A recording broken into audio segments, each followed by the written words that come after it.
ಇಷ್ಟೊತ್ತಾದ್ರೂ ಬರ್ಲಿಲ್ವಲ್ಲ. ಎಲ್ಲಿ ಹಾಳಾಗೋದ ಇವನು?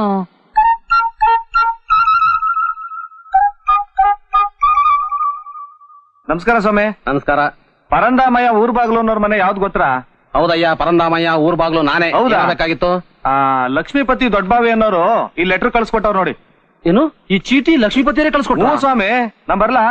ಒಂದ್ ನಿಮಿಷ, ನಿನಗೆ ಓದಕ್ ಬರುತ್ತಾ? ಸಖತ್ತಾಗ್ ಬರ್ತದೆ. ಇದು ಓದೇಳು. ನಿಮ್ಗೆ ಓದಕ್ ಬರಕಿಲ್ವಾ? ಅವರು ಹೆಬ್ಬೆಟ್ಟು. ಹೌದಾ? ಇದು ಕನ್ನಡ ನೋಡವಾ. ನಾನು ಎಬ್ಬೆಟ್ನವನು. ಇಂಗ್ಲಿಷ್ ಅಂದ್ರೆ ಬರ್ರ ಅಂತ ಓದ್ಬಿಡ್ತೀನಿ. ಈ ಕನ್ನಡ ಅಂದ್ರೆ ದಡ ದಡ ಅಂತ ಅಲ್ಲೇ ತಡ್ಕೊಂಡ್ಬಿಡ್ತು. ನಾ ಏನು ಮಾಡ್ಲಿ? ನೋಡು, ಒಂದ್ ಕೆಲಸ ಮಾಡು, ನೀನೇ ಇದನ್ನ ಓದ್ಬಿಡು, ನಾ ಏನು ತಿಳ್ಕೊಂಡ್ಬಿಡ್ತೀನಿ. ಏನೋ ಬೇವರ್ಸಿ. ಏನೋ ಬೇವರ್ಸಿ? ಇದ್ರಲ್ಲಿ ಇರೋದ್ರಿ ಮುಚ್ಕೊಂಡ್ ಹಳ್ಳಿಲಿ ಇರೋಕಾಗಲ್ವಾ?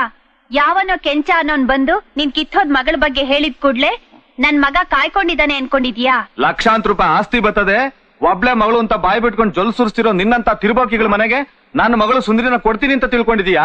ನಿನ್ನ ನಡತೆಗೆಟ್ಟ ಮಗಳಿಗೆ ಶ್ರೀರಾಮನಂತ ನನ್ನ ಮಗನ್ನ ತನ್ಕೋತೀನಿ ಅಂತ ಅನ್ಕೊಂಡಿದ್ರೆ ನಿನ್ನಂತ ಬೆಪ್ಪು ತಕಡಿ ಊರ್ನಲ್ಲೇ ಇಲ್ಲ. ನಿನ್ನ ಮುಖ ನೋಡೋಕು ನನಗೆ ಅಸಹ್ಯ ಆಯ್ತದೆ.